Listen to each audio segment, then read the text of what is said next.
All right, welcome to our podcast, Forever and Always, Always and forever. where we discuss Everything. and anything Yeah. relevant to culture, society. We keep it real and funky. All right, let's hit it. Get ready Okay. for this one, folks. So today Yes. we're gonna talk about a topic Mm-hmm. that I know you have very strong opinions about. Right. And so I just want to open up with, I've been in school, and so I just finished a class. Thank you. Okay. Introduction to Women's Gender and Sexuality Studies. What in your mind, hearing that, what do you think that class is about? About what makes a woman and her sexuality, how she learns about it, how she grows into it. It can happen at any stage in life. Okay. That's what you asked me the question, like woman's gender and sexuality, like a woman understanding what it's like to be a woman and learning herself, her own body, and what she prefers when it comes to sexuality, sensuality, things of that sort. That's what I think of when I first heard that. By the way, all these questions, I'm learning on the fly, so this is new for me. Okay. So. What if I told you the class was more about the intersectionality of race and gender, class, politics? Mm-hmm. It's where all those things intersect and create who a person is, not just their sexuality or how they identify. Right. Because you understand that, like, how you identify and who you're sexually attracted to are two different things. Do you understand that? Well, I understand, like, all the stuff you were saying first. Okay. Was necessarily what shapes you as a person. Like right. All of your environment, all that. Yeah, I get that. It's who you are as a person. Yeah. So, you as a person, you would identify as a heterosexual. Duh. Cisgender man. I don't know. I'm not no sissy. No. I don't know what that means. You cannot say that. Cisgender, CIS. What does that mean? Why do y'all first of all, y'all be coming up with these terms. Who is y'all? I don't know who y'all is, but tell these people, like, look, this cisgender, look, I am a man. Okay. Who likes women, who loves one woman, who has had a bunch of babies with this one woman. Okay. That's me. All right. Thank you. That's all I wanted to know was about you as a person, and that just gives context to the conversation that we're going to have. But my comment that I just made also feeds into, like, I don't understand where these terms come from. It's almost like when you think of folks from when you think of age gaps, right? Mm-hmm. I was raised by my mom and my grandmama. My grandmama went through both of them went through civil rights, but my grandmama came at the end of, she went through recession and all that stuff and the Great Depression. And so the terms I was using as a young man in high school, right. She had no clue about. So when you use the term cisgender, and I don't mean any offense, it's more so like who's making up these terms? So the creation of terms is just to give more insight or to be more specific about a person, how we talked about the intersectionality of a person, what makes up a person. So instead of just having like broad terms to group everybody into one group, the titles of cisgender mean like what does that mean? I'm gonna tell you. Okay, I'm listening. It means like traditional gender conforming male. Like you adhere to what, like you said, I'm a man, I'm a real man. Why not just say a straight man? Like, what's wrong with saying straight? It's the same thing. But where did the cis part? Because there may be some straight CIS. CIS. What it means is that you present as a masculine man, that you think in the way of what masculinity would be defined traditionally, according to social norms. Okay. because you may have straight men that might present more feminine. Just because they Oh, present okay. feminine doesn't mean that they're not a straight man and still So you attracted could to be a women. cis female, Cisgender woman. cis. Oh, you had to put this Cisgender. the gender word in between. Because there's several genders. There's Oh, a spectrum of genders. okay. This Right? gonna be fun. All right, I'm listening. Okay. So today I want to talk to you about feminism for real. Okay. Because the majority of what we talked about and learned all come back and center around what feminism looks like in different aspects of society, different cultures, different viewpoints. And Okay. so I kind of want to talk to you about like feminism. And when I say the word feminism, what does that mean to you? As a cisgender man, Mm-hmm. feminism to me has always meant like pro woman's, women's rights. When I hear the word feminism, the first thing I think of is sometimes even like soft, like feminine. When I think of feminine, I automatically think female. I think of a woman who is soft, who is um, like just like a genuine woman who will stand up and fight for women's rights. I know about the women's suffrage movement as well. I know I'm from the hood, but I am cultured and I'm very educated. Um, Equality with women's rights. I think about that as well. It took a long time for women to get the right to vote. Not only after folks who look like you and me, black folks, to get a right to vote. Mm-hmm. So I really think of not only the equality between the genders Mm-hmm. when it comes to feminism, but also like feminine. Like that's the root word. So I think of nice and sweet, soft. That's what it made me think of. Okay. What I heard you say that it's about like equality. Mm-hmm. How equality to what? Equality relevant to what? When you say equality, Human what do rights. you? I mean, human rights. Like the rights that everybody should have. Everybody should have the right to vote. Everybody should have the right to, um, you know, whatever mean like good education. Mm-hmm. Everybody should have the right to speak up for themselves. Freedom of speech. You know what I think people misconstrue at times what the Constitution was. I know it was written by a certain class of people, specific class of people, Specifically, white white men, land owning land. men. Yes. Okay. Okay. I didn't know how specific or freely I could speak You can because speak obviously freely I was getting fussed at. we're talking. I get fussed at a lot. So what you'll learn Her feminism is very powerful. as we move through the conversation, Okay. you'll learn that a lot of feminism is about deconstructing the system or being radical and talking about the things that have been put in place Well, you have to be, oppress us. And so, well, in my opinion, though, like you were asking me. Yes. Okay. So this was the point I was getting to, though. Okay, and now that I know I can be more specific. Mm-hmm. Okay, if you were a white man who didn't own land, you did not have the power as a white man who did own land back then when the Constitution was made. But I think that the initial thought was, let's create this document that will be powerful for us, but then along the many decades and couple of hundreds of years throughout American history, that's why we have amendments to Correct. it. And it's like, hey man, we can't leave all these folks out. So, first black people got the right to vote.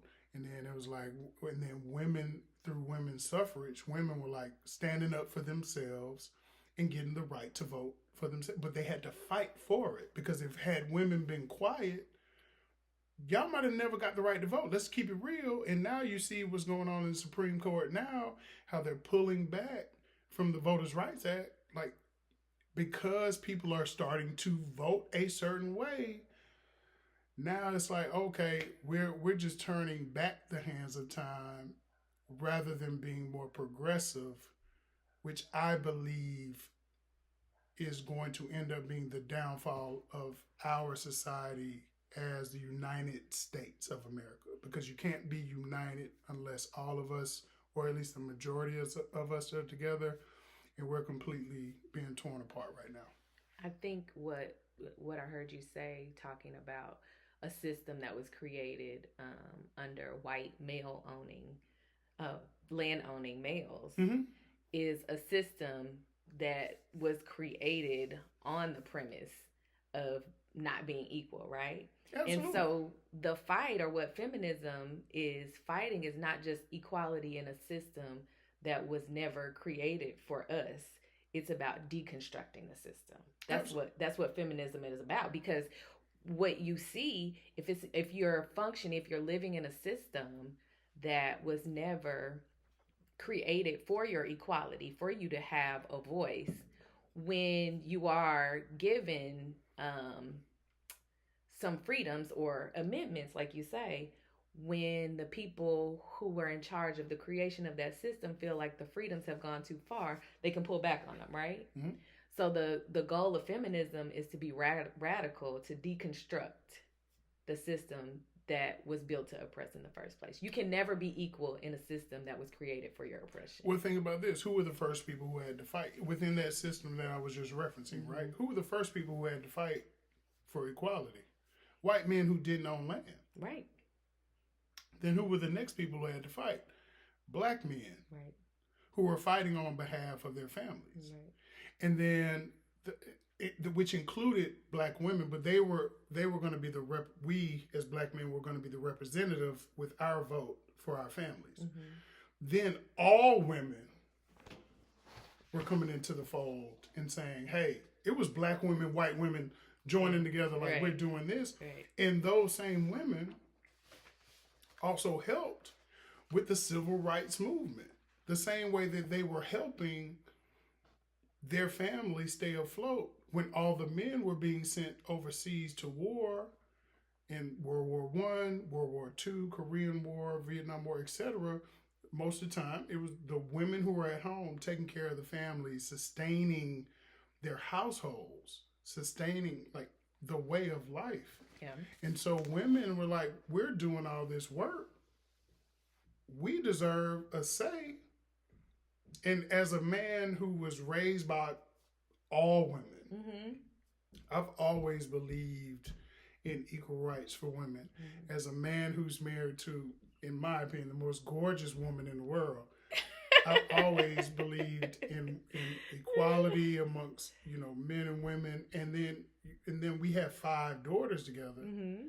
And so it's like, I want the same thing that my mother and my grandmother and my aunties and my older cousins who were majority women fought for. Mm-hmm. Like everything that they set the foundation for, so that I could have a wife who could feel like she can walk out into society with her head up and her shoulders back and with this strong, beautiful personality, and helping me raise, and we're helping each other raise these 5 beautiful women, mm-hmm. young women up. I want all of them to have these same rights and opportunities that anyone would have, especially those who have always been privileged since the beginning of our country. Okay. This is a great transition because you talked a lot about the male fight for rights, mm-hmm. which included bringing along the family with them, right? Mm-hmm. And you spoke specifically about being raised by a grandmother and a mother, mm-hmm. Solely.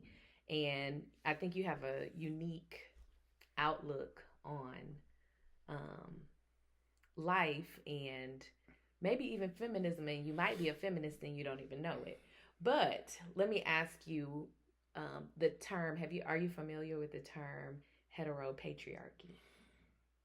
No, but it makes sense to me. It's like the hetero meaning straight, patriarchy meaning man. Like the straight man has a tendency to be the leader or the head of whatever, family structure or organization that you might have. At least that's my assumption, but I don't know. You're right. You're right. See, Specifically, I'm smart. you are. You're very smart. You know? So traditionally, like black feminism has had like a negative response from black men because of stereotypes Mm-hmm. about what comes with that. Mm-hmm. So, do you think in a system that was set up, um, a heteropatriarchal system, basically that's how America was set up. The colonization of America was set up on that type of system. Mm-hmm. Do you think that there's space in a system that has its foundations rooted in heteropatriarchy for women to um, have the liberation that they're fighting for? Absolutely. I think, and specifically speaking, and I can only speak from a black perspective and Mm-hmm. things I've learned and seen. Now, not specifically in my own household, Mm-hmm. but there were times where black people were incentivized by the government. Hey, you can get this free money given to a black woman as long as there's no man in the house. Right. So men were incentivized to leave the house so that women could be taken care of. So let's say you're a black man who doesn't have a high paying job and you're barely making ends meet. Mm-hmm. And you want to sacrifice for your family. Right. What you're going to do is leave the household, let your wife get the government benefits so your babies and your wife can eat. And I do think that being a strong black man who considers myself the head of my household, I also know that I could not do none of this without you. I understand and I see your strength, right? When we're talking, when we're handling day-to-day life, day-to-day business, when it comes to the household, the family. We've been together for almost 26 years. We've been married for almost 25 years, Mm-hmm. coming up in a few days. Right. I understand and I've seen that there's nothing more beautiful to me, Mm-hmm. and this is just my opinion, and this ain't, you know how we talk. Yeah. There's nothing more beautiful to me than seeing a strong black woman accomplish whatever she wants to and do whatever she wants to in her life. I think where the conflict comes into play is because every man, and I think this goes across different races as well, every man can't handle y'all's. Okay. Put your hand down. Put your hand down. I'm being honest. Like, every man can't handle the talk back. Do you think that comes with the strong black woman moniker? I think that comes with any woman. Any woman. So I'm glad that you brought that up. But I didn't bring up that term. You brought up that term. I will say this though. When it comes to a strong black woman, the I don't know of one woman in my family Mm-hmm. who's not strong or black. And all of y'all, I will say this. Let me take that back. There's only one woman in my family who is just the nicest, softest, just gentlest spirit ever. But 99.99999% of the women in my family are strong black women. They're very opinionated and they will raise their voices sometimes to get the point across, and sometimes that can irk a man. Even like myself, it can irk me, but I'm not going nowhere. I'm not running away. I'm not going to run from it. I'm going to accept it and at times go towards it and be like, all right, man, I get it. Because I was raised around it. Like, you got to understand, my entire life. I do understand. I'm 40, I understand. Do you think that the term strong black woman, I'm just asking your opinion, mm-hmm. could be, because everything that you said about it was not necessarily like positive. So specifically in just the comments that you were making, opinionated, talking, nagging. Opinion. There's no. Why So if you give can use opinion? Why give a negative connotation to the term opinionated? and so that's really my question, as opposed to saying like a strong black woman. If you really just met an opinionated woman, why wouldn't you use that term? Strong black because, all right, think of this. Let me ask my question. Do you think that the term? How do you feel when I say the term strong black woman is damaging to the image of black women? I don't agree with it whatsoever. Look at the words individually. Strong. What's weak about that? What's damaging about something being strong? If your foundation of your house is strong, your house is not going to crumble. So I believe, I'm a Christian. I believe in Jesus Christ as my Lord and Savior. My strength comes from Him, and that is my foundation. I prayed to God. The greatest prayer I ever said in my life was asking God to bring me a woman that would bring me closer to Him, and I got you. Mm-hmm. That's 25 years of marriage later. Mm-hmm. That's strength. Black. You think of, I told you, I was raised by women who went through struggle. Mm-hmm. These were all black women. The Black Power movement, black equals strength and love and community to me. Woman, there's the feminine part again to me, because she can also nurture the family. She can also nurture her man, and just when it comes to, so it's multifaceted. You can be strong and soft. Is that two things can be? Yes. It's just when I look at it when I say the term strong black woman, mm-hmm. I mean a woman who is all encompassing. My mother was a strong black woman, mm-hmm. and next to you, that was the woman who I loved the most in my life. Mm-hmm.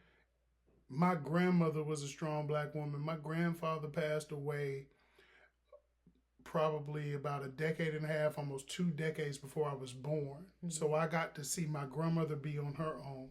Mm-hmm. Strong black woman who had been through multiple generations of hard times. But I saw her still hold it down. Like, she's strong, but she was still soft with me at times, and she was hard on me when she had to be. Mm-hmm. The term strong black woman to me is just like saying I'm a strong black man.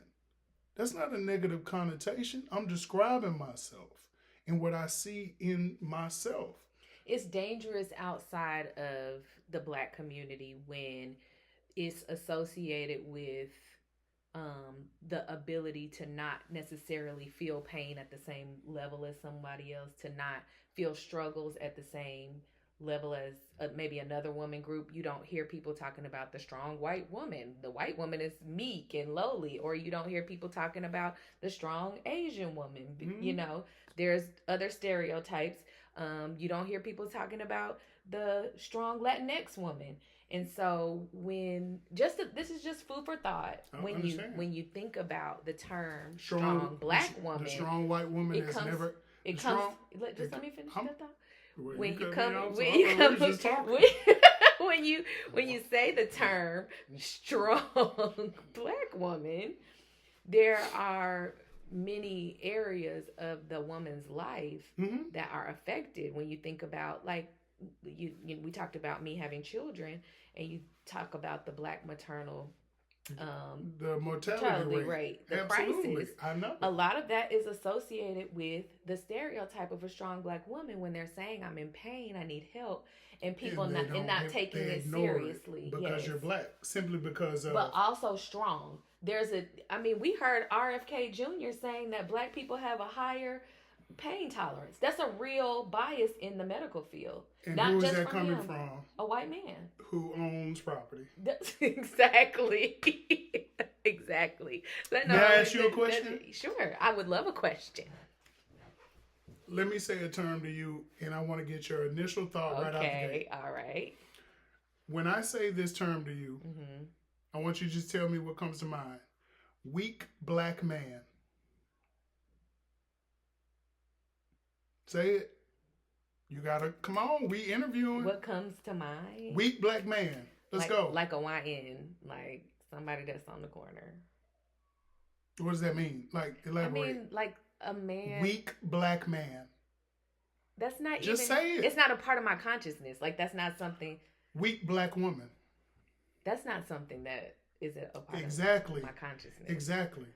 Because we've had to be strong from the moment our ancestors stepped foot on this continent. We've had to be. That has been the foundation of our existence in America before it was the United States. So what you're saying is we've had to be strong because we encounter all different levels of oppression. It's not just racism, it's sexism, it's classism. And the day we stop being strong, as strong black women and strong black men, is the day we stop existing. We have no existence without our strength on this continent. Well, the term for in what, my opinion, in your opinion, the term for what you're describing, cisgender, is male. Is intersectionality, and so that term when was you're crossing the street. It is. It's like a crosswalk where all these things meet. All of these things that we're talking about, all of these struggles that we've had to have, all of these battles that we've endured that create the people who we are. Yes. And so that was developed by Kimberly Crenshaw, and it helps us understand how systems of oppression intersect together. Yes. Can I ask you a question? Sure. So here's another thing that's come up in today's society, right? Something that I constantly hear about. That men raised by women are more feminine, softer, weaker. I hear that a lot. Not only in society, you see it on social media. I'm just keeping it funky, giving a different perspective. You want my thoughts on that? I want your thoughts on that, having been married to a man raised by women. I think what we're seeing, and this is just my opinion, I think that men who are raised in a home that's female dominated, they have an opportunity to tap into their feminine side in a way that is maybe not more freely expressed when there's a man in the space. And so that's what I think that we're seeing. I don't think it's necessarily like they're more feminine. Everybody has like feminine and masculine. Everybody has estrogen and testosterone running through their body. All right, wait. I think everybody has both. I didn't, you didn't know that? I must have read that in a book. I didn't know about that. Everybody has both. I didn't. And so I think that what we're seeing, Lord have mercy, you learn something new every day. Is a society that's more acceptable of people freely expressing what they feel internally. And you have individuals who are able to freely express themselves because there's not that hetero patriarchal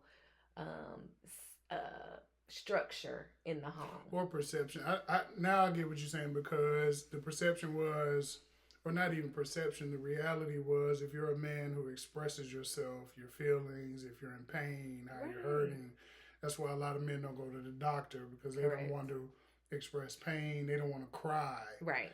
They don't want to, you lash out by fighting, or you get it off your chest by whatever the case may be, rather than just saying, hey, baby, I'm, my feelings hurt. And then, but that also gets weaponized when you're a masculine man as well, so I think that's something that I think that's something that we should talk further about. Yeah, we should. But today's episode is about feminism. On our next podcast. So we're just going to keep it to feminism today. Yeah, I'm going to tap into my feminine side. I think that'll be wonderful. She's my feminine side. Okay. Oh, my gosh.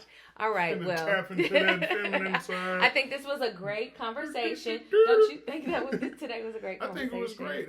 I've been looking forward to doing the podcast with my wife for a long time. Did you learn anything today? Tell me what you learned today. I learned that we are a great, we're a great couple when we get to talk like this. You already knew that. What stuff. did you learn about what we were talking about? Tell me what you learned about feminism that you didn't know already. Okay, I learned cisgender. I learned that I did. I promise. Okay. I learned that there can be different perceptions about uh, the term strong black woman and how that can be seen as something negative outside of the black community. While in turn, I would say, hey, we say that because we've had to be strong. So you brought that out of my subconscious, and I appreciate that. I've learned that my wife is gorgeous on You camera. already knew that. Oh, good gosh. And I'm very, very proud of what you've been studying and how well you speak to it. Thank you. It's fine. I also think that there's a lot more work to be done when it comes to the equality. You've got things like pay discrepancies that still need to be addressed. The pay gap.